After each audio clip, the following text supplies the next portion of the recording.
Shalom, ninawasalimu kwa jina la Yesu. Leo tutakuwa tunajifundisha kupitia makala ifupi inayohusisha habari za ndoto na jinsi ufalme wa giza unavyooperate katika ndoto. Ni kwa jinsi gani tutaweza kuepukana na ndoto za kutisha ambazo zinaleta madhara katika maisha yetu. Na tunafahamu kila ndoto ina maana na kila ndoto iko associated with the kingdom of darkness. Kila ndoto imeunganika na roho za giza, roho za kuzimu. Tunaona hapa kwenye hii filamu, huyu mama yeye ni mchawi. Aliondoka katika ulimwengu wa roho usiku akiwa amelala kitandani kwake. Ukiangalia vizuri pale kitandani utaona bado amebaki pale, lakini yeye ameondoka, roho yake imeondoka katika ulimwengu wa giza, ameenda kwenye chumba cha wajukuu wake na kwenda kuwachezea.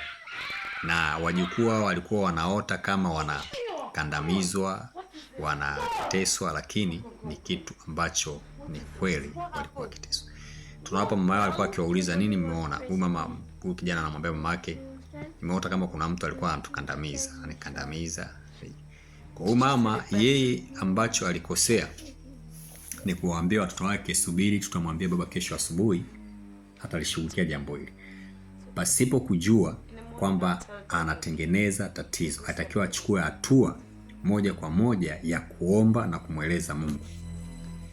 Kwa maana kwamba hii ina maana kubwa kwa ndugu zangu wote tunaomwamini Yesu kama Bwana Mwokozi wa maisha yetu. Tunapoota ndoto za design hii, haipaswi uilaze ile ndoto. Unapostoka kutoka kwenye ile ndoto, hakikisha unamuita Mungu, unamwambia Mungu, hii ndoto ninaikataa katika ulimwengu wa roho na ulimwengu wa mwili, ninaibatilisha isiweze kutokea katika maisha yangu, kwa watoto wangu, kwa familia yangu, kwa mume wako, kwa mke wako, vyovyote vile, kwa rafiki yako, kwa ndugu yako yote ambaye umemuona ile ndoto imemtarget. Utakapoomba na kuiamuru ile ndoto, hiyo ndoto utakuwa umeicancel, yani utakuwa umeikata mawasiliano katika ulimwengu wa roho. Lakini unapokuwa umeacha, rafiki yangu, unatengeneza jambo ambalo ni baya na ni kubwa. Tunamuona hapa baba wa familia ameamka, ameleta kikao ndani ya familia, anauliza kuna nini. Mke wake anamwambia hii haiwezi ikawa kila siku usiku watoto wangu wanakuwa kwenye mateso, wanaweweseka, hawalali vizuri, wanateseka. Hapa kutakuwa na jambo. Kwa yeye kama mama akajua mume wake, kwa sababu ni baba wa familia, akielezwa basi anaweza kutatua jambo hili, lakini naye hawezi, kwa sababu naye ameshakamatwa katika ulimwengu wa roho, ameshafungwa katika ulimwengu wa roho.